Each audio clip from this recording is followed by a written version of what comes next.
In Bayou Parish, Louisiana, a woman built a sanctuary for children, a place where finger paintings adorned windows and safety was guaranteed. But on March 22, 2022, that safety shattered when 2 bullets ended her life. "You think you're better," he had sneered moments before. "Look at you." When she stood firm, maintaining her boundary and pointing to the door, he pulled the trigger. What transforms admiration into possession? How does love distort into control? And why do so many miss the warning signs until it's too late? Today, we examine how Zephyr Blackwood's rejection of a controlling partner led to her murder, and what her story reveals about the dangerous patterns hiding in plain sight. Have you ever noticed someone checking their partner's phone? Witnessed a friend gradually disconnect from their social circle after starting a relationship? These aren't just relationship quirks, they're potential warning signals of something far more dangerous. The most alarming statistic in domestic violence research isn't how many relationships become violent, it's how many deaths occur when victims finally gather the courage to leave. Zephyr Blackwood couldn't have known that ending her relationship would trigger a countdown. She couldn't have predicted that her final act of self-respect would cost her everything. But perhaps her story can save others. Before we continue with Zephyr's story, take a moment to subscribe to the Crime Vault if you believe these narratives matter. Each subscription helps us share stories that could potentially save lives by raising awareness about relationship warning signs. Hit the notification bell to join our community of viewers who refuse to look away from difficult but important truths. Your support makes it possible for us to continue this work, and perhaps help someone recognize a dangerous situation before it's too late. Now, let's step into Bayou Parish, where Spanish moss hangs from ancient oaks, and where a woman named Zephyr once created a world of wonder for the children she loved. Never suspecting that danger was watching, and planning its approach, Little Explorers Learning Center stood on Magnolia Drive like a promise kept.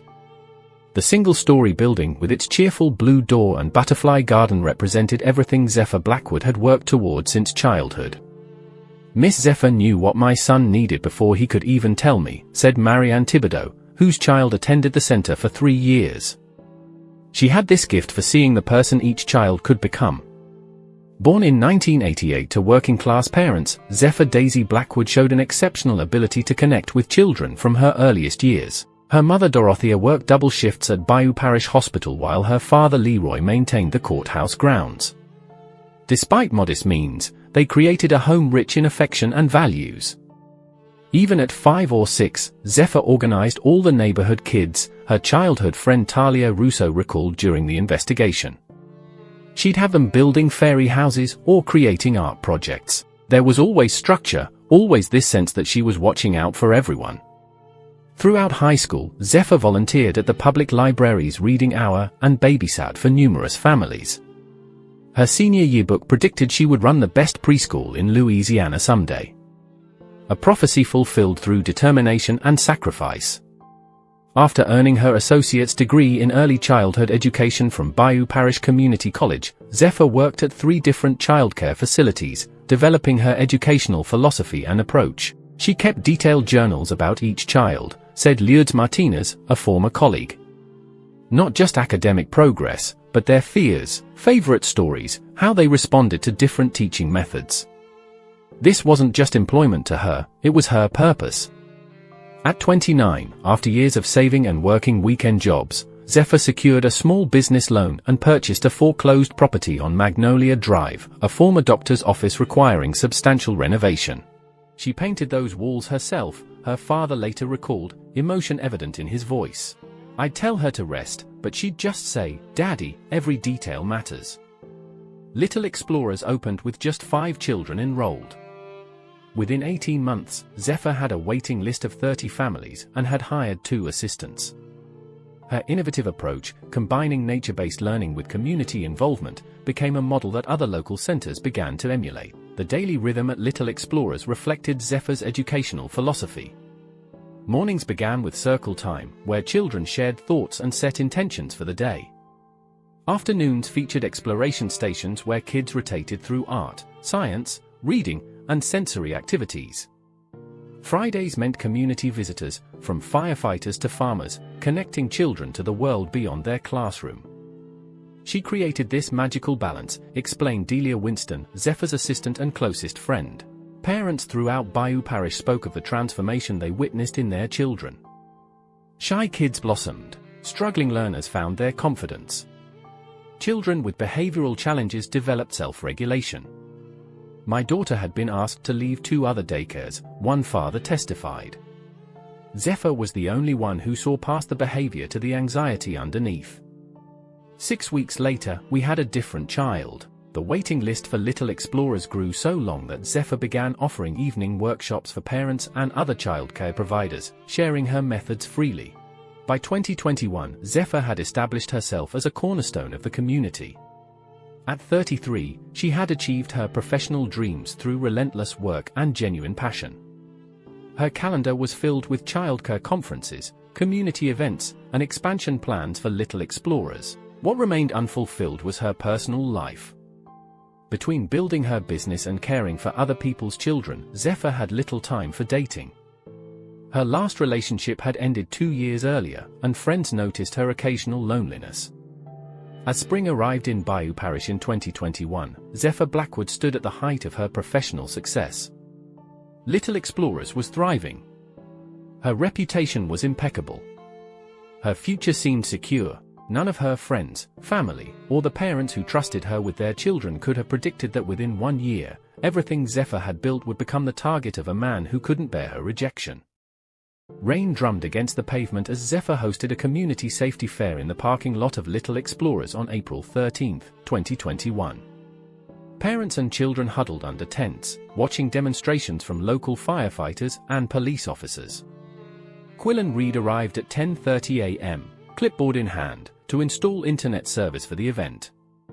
At 34, he cut an impressive figure, tall with confident posture and a smile that crinkled the corners of his eyes when he introduced himself. Their first interaction lasted barely 5 minutes. A brief discussion about where to set up the equipment, but Quillen found reasons to approach her throughout the day, asking questions he could have directed to anyone. By afternoon, he'd learned she preferred iced tea to coffee, had a weakness for blueberry muffins, and stayed late on Thursdays to prepare materials for the following week. When Quillen suggested coffee after the event, she accepted. What began with that rain-soaked Tuesday quickly evolved into weekend drives through the countryside and dinners at local restaurants.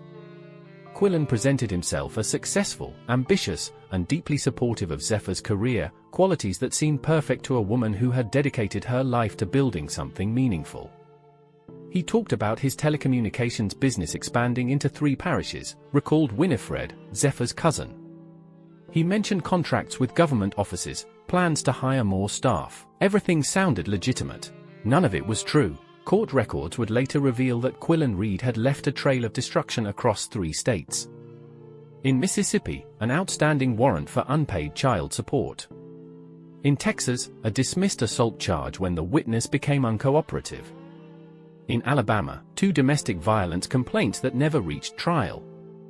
Quillen had perfected a pattern: identify a successful woman, charm his way into her life, isolate her from support networks, then establish control through escalating psychological and eventually physical abuse. But in those early weeks with Zephyr, he was attentive, thoughtful, and seemingly fascinated by her work.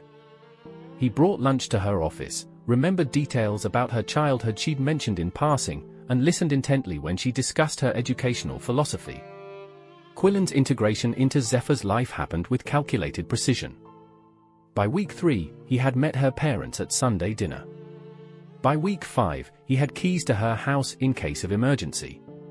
By week 6, he had established a pattern of texting throughout the day, expecting prompt responses. The first subtle shift came when Quillen began offering unsolicited advice about Little Explorers operations. "You're undercharging," he told her over dinner one evening. "These parents can afford more, look at their cars. You're leaving money on the table."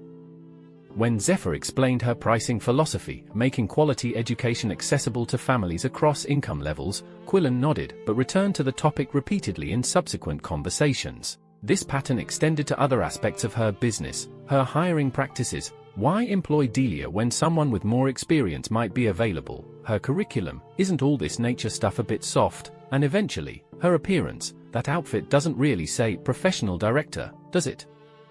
Each criticism came wrapped in concern, each suggestion framed as having her best interests at heart. And each planted a seed of doubt in a woman who had never questioned her instincts before meeting Quillen Reed. The honeymoon phase was ending. The isolation was beginning. And Zephyr Blackwood, a woman who had built her career on nurturing others, failed to recognize that she had invited a predator into her carefully constructed world. The first red flag appeared in June when Quillen began showing up unannounced at Little Explorers during nap time, claiming he just wanted to surprise Zephyr with lunch. His presence disrupted the careful routine she had established, causing children to wake early and staff to adjust their schedules around his visits. Several parents noticed his lingering gaze during pickup times, particularly toward single mothers. One father, Marcus Landry, mentioned to Zephyr that Quillen had questioned him about his relationship with her, asking how long they had known each other and whether they ever met outside the daycare. By July, Quillen had opinions about every aspect of Zephyr's life, from the brand of coffee she purchased to which parents she should cultivate relationships with. He questioned her monthly dinner with her parents, her church choir practice, and her Thursday evening ritual of planning the following week's activities with Delia. When Zephyr purchased a new dress for a childhood education conference, Quillen asked if she was trying to attract attention and suggested the neckline was inappropriate for someone working with children. By August, Zephyr, once the cornerstone of her community, had withdrawn from most social connections. Her monthly dinner with her parents became sporadic. She stopped attending church choir. Little Explorers still ran smoothly, but colleagues noticed she seemed perpetually exhausted. In September, Quillen suggested they combine their cell phone plans to save money. When Zephyr hesitated, he created their first major argument, accusing her of not being committed to their relationship. "If we're building a future together, why keep everything separate?" he demanded. Exhausted and increasingly doubtful of her own judgment, Zephyr agreed. This gave Quillen access to her call logs, text messages, and location data. Tools he would use with increasing frequency to monitor her movements and communications. By October, 6 months into the relationship, the transformation was stark. Zephyr, once confident and decisive, now second-guessed routine decisions. She checked with Quillen before making purchases, declined invitations without consulting her calendar, "I need to check with Quillen first," and grew quiet in group settings. As the holidays approached, Quillen's control extended to Zephyr's traditions. The annual Christmas party at Little Explorers, previously a highlight of the year, was scaled back because Quillen thought it excessive. Zephyr's custom of buying personalized ornaments for each child was abandoned after Quillen questioned the expense. "I'm just helping you prioritize," he told her when she expressed disappointment. "You can't please everyone all the time." By year's end, Zephyr Blackwood, the woman who had built a haven for children through sheer determination, had become almost unrecognizable to those who knew her best. No one saw that behind closed doors, a systematic campaign of psychological abuse was unfolding, one that would ultimately lead to violence when control was no longer enough. The catalyst came on Valentine's Day 2022. Quillen had insisted on taking Zephyr to Maison Bleu, the most expensive restaurant in Bayou Parish.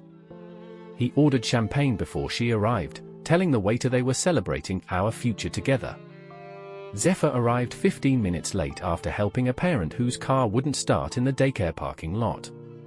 Quillen's smile tightened as she explained.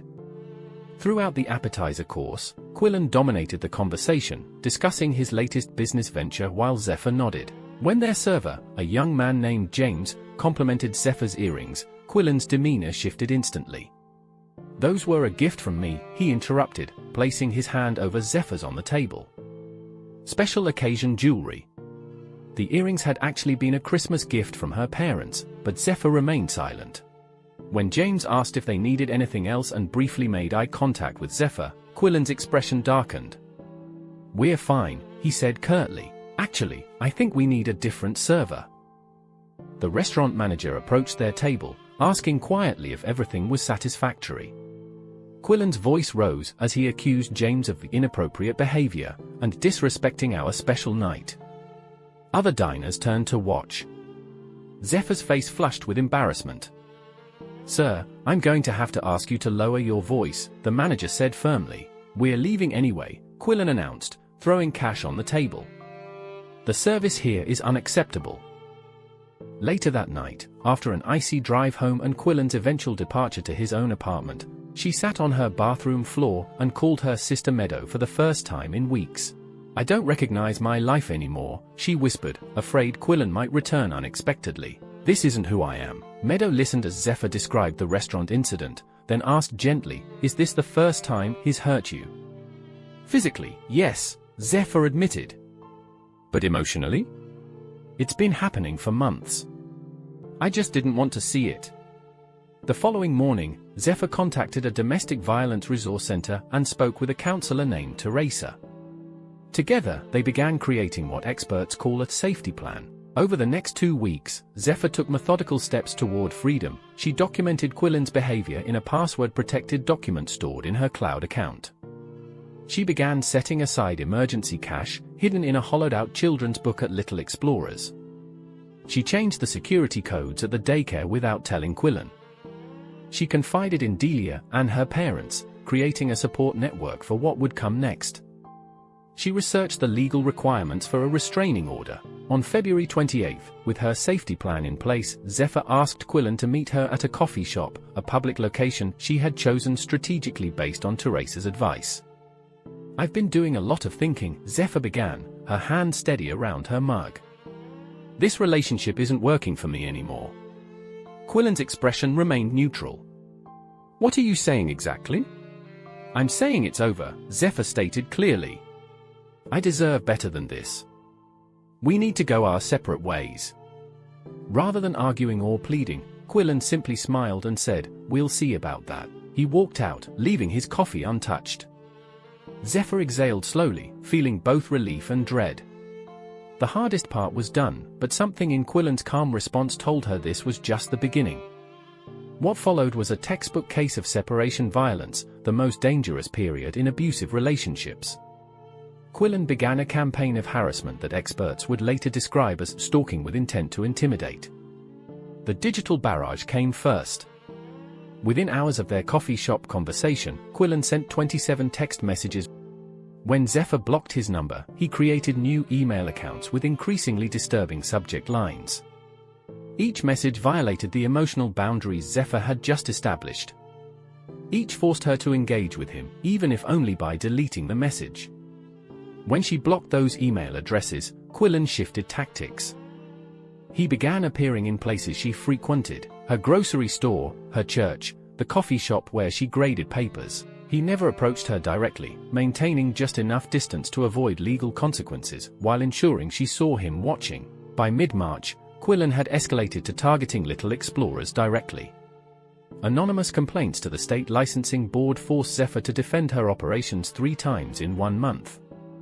Each complaint contained just enough specific information about the center to require a formal investigation, yet each was ultimately dismissed as unfounded. Parents reported receiving strange calls questioning Zephyr's qualifications and suggesting the center was under investigation for serious violations. Several families temporarily withdrew their children, creating financial strain at a time when Zephyr was most vulnerable. One morning, Zephyr arrived to find the code playground equipment vandalized, though security cameras had mysteriously malfunctioned overnight. Another day, all the tires on her car were slashed while she taught a parent workshop inside the center. Zephyr documented each incident meticulously and filed for a restraining order on March 15. At the hearing, she presented her evidence, the threatening messages, the vandalism reports, witness statements about Quillen's appearances at her frequent locations. Judge Martin Heber reviewed the materials with a frown. "While concerning, Ms. Blackwood, I don't see specific threats of physical violence here. Has Mr. Reed threatened to harm you directly?" "Not in those exact words," Zephyr admitted. "But the pattern is clear. He's escalating. The law requires clear and present danger," Judge Heber explained. "Without explicit threats or previous physical assault, I cannot grant a permanent restraining order at this time. I suggest you continue documenting any concerning behavior." Zephyr left the courthouse feeling exposed and unprotected. The system designed to shield her instead left her vulnerable during the most dangerous escalation period. She increased security measures. She installed additional cameras at Little Explorers and her home. She varied her routes to work.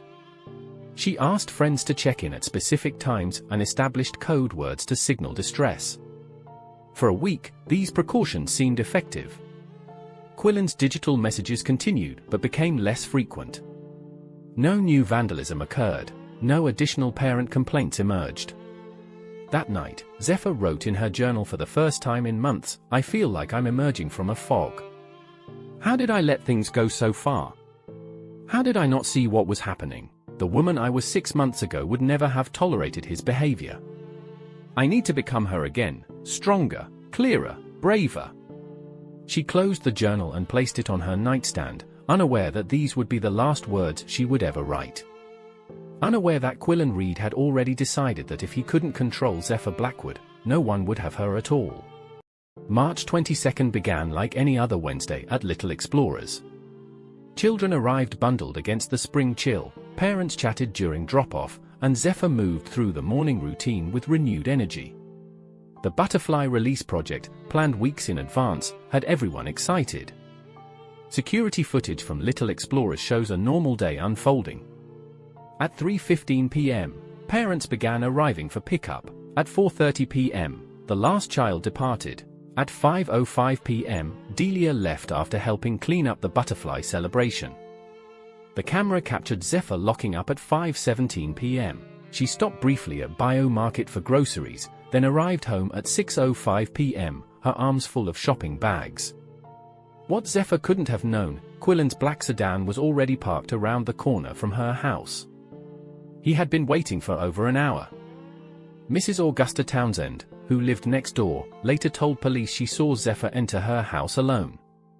Not 5 minutes later, I heard raised voices. That wasn't like Zephyr at all, she was always so quiet and respectful. The timeline reconstructed by investigators suggests Quillen entered through the back door using a key he had never returned.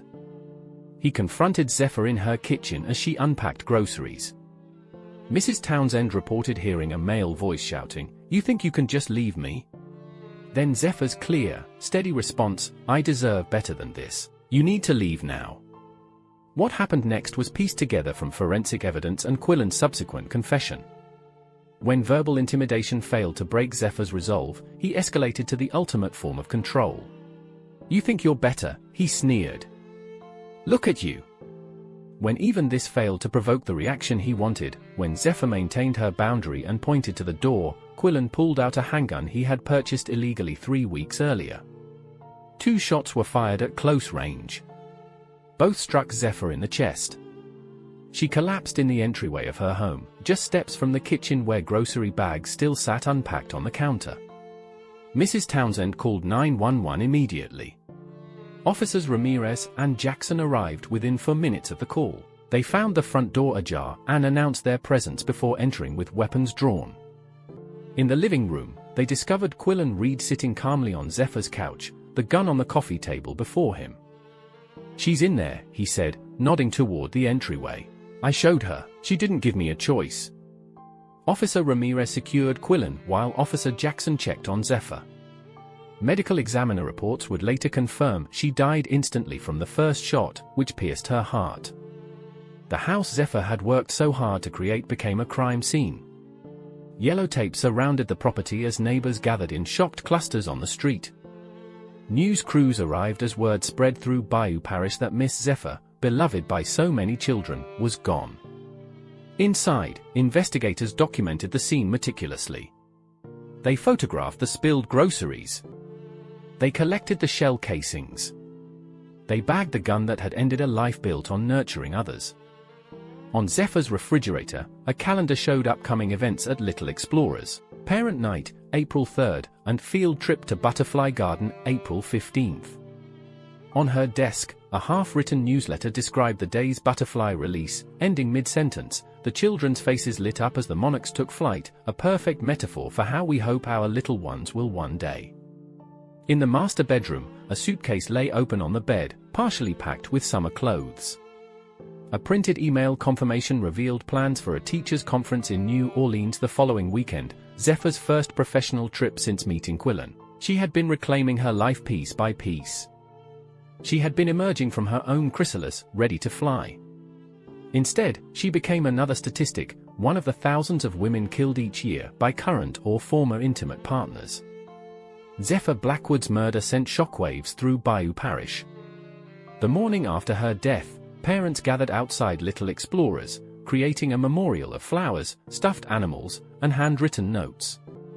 Children too young to understand death asked when Miss Zephyr would return. Their parents struggled to explain why someone would hurt a person who had given so much to others. Over 600 people attended her funeral 3 days later. The church overflowed, forcing many to stand outside in respectful silence. Dozens of children brought handmade cards and artwork, creating a colorful tribute that lined the walls of the reception hall. Quillen Reed was charged with first-degree murder.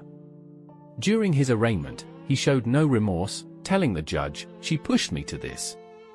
His trial lasted just 4 days. The evidence was overwhelming, the murder weapon purchased weeks in advance, threatening messages documented by Zephyr, witness testimony about his controlling behavior, and his own confession at the scene. The jury deliberated for less than 2 hours before returning a guilty verdict. Judge Martin Heber, the same judge who had denied Zephyr's restraining order request, sentenced Quillen to life without possibility of parole. "Mr. Reed, you ended a life of extraordinary value," Judge Heber stated during sentencing. "Ms. Blackwood contributed immeasurably to this community. Your actions reveal a profound selfishness that this court finds particularly disturbing." Little Explorers Learning Center faced an uncertain future without its founder. Parents worried the center would close, leaving children without the special environment Zephyr had created. But in a remarkable demonstration of community resilience, Delia Winston and the staff reopened the doors 2 weeks after Zephyr's death. "The children still need this place," Delia explained simply. Every family returned. Today, a butterfly garden stands where Zephyr once read stories to her students. A small plaque bears her favorite saying, "In a world where you can be anything, be kind." Zephyr's parents established the Zephyr Blackwood Memorial Scholarship for early childhood education students, ensuring her passion would continue through others. The first recipient, Jasmine Thibodeau, now teaches at Little Explorers. Perhaps the most significant impact came through legislative change. Zephyr's case prompted Louisiana lawmakers to strengthen stalking laws and lower the threshold for protective orders in domestic violence situations. Zephyr's law, passed in 2023, specifically addresses patterns of controlling behavior as grounds for legal protection, even without physical violence. For those who loved her, Zephyr lives on in the children she nurtured, the educational approach she pioneered, and the legal protections her story inspired. Zephyr Blackwood built a haven for children but couldn't find safety for herself. Her story contains critical warning signs that might help others recognize danger before it turns deadly. Rapid relationship progression, Quillen integrated himself into every aspect of Zephyr's life within weeks, not months. This acceleration prevented proper vetting and boundary setting. Isolation tactics, he systematically separated Zephyr from friends, family, and support networks, making her increasingly dependent on his approval and perspective. Surveillance behaviors, constant texting, unexpected visits, and monitoring her whereabouts created an atmosphere of continuous supervision. Criticism that escalates to control, what began as helpful suggestions about her business evolved into dictating her choices, appearance, and relationships. Post-separation danger. The most lethal period in abusive relationships occurs when the victim attempts to leave, as rejection often triggers violence in controlling partners. These patterns cross all socio-economic and educational boundaries. Zephyr was accomplished, respected, and intelligent, yet she became trapped in an escalating cycle of abuse that ultimately cost her life. If you recognize these patterns in your own relationship or that of someone you care about, resources exist. The National Domestic Violence Hotline provides 24/7 support at 1-800-799-7233. Local women's shelters offer emergency housing and legal advocacy. Family justice centers provide comprehensive services under one roof. Before we end today's episode, take a moment to subscribe to the Crime Vault and hit the notification bell. Your support allows us to continue sharing these crucial stories that might save lives. If you know someone who might benefit from Zephyr's story, share this video. Sometimes, recognition is the first step toward safety. No one should die for saying no, No one should die for choosing themselves.